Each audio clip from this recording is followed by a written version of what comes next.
So, Victorious Ones, a couple of days ago, I opened the door, the front door, and the dog squeezed through that small little opening and ran off.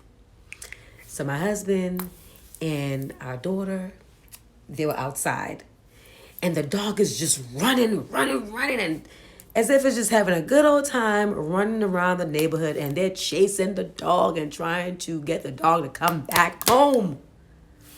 All of a sudden, a neighbor came out and tried to help. Another neighbor came out and he was trying to help, and they had treats, and they were trying to convince and persuade the dog to come to them, and the dog was just running around the cars and galloping like a horse. Yes, and I'm sitting there watching this whole thing, and I'm like, wow, that was the week that I was talking about the prodigal sons and daughters returning.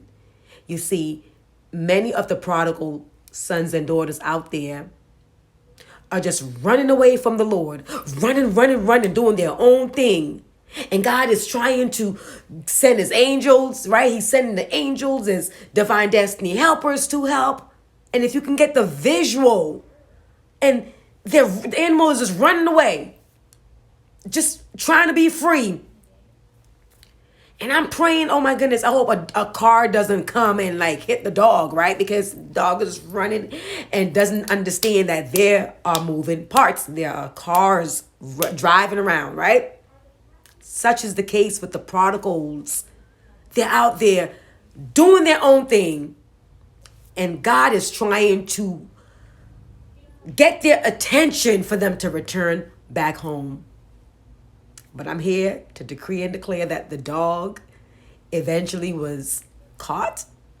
And I believe in my heart that God is getting ready to encounter and to gather the prodigal children, the prodigal spouses, the prodigals you have been praying for.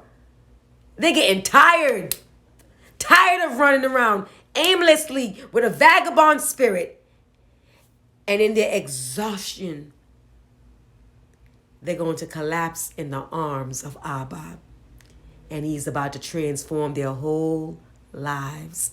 And they shall serve the King of Kings and Lord of Lords. For I know the plans I have for you, declares the Lord. Plans to prosper you and not to harm you. Plans to give you hope and a future. They're running away from God no more, but they're running back home, transformed on repeat.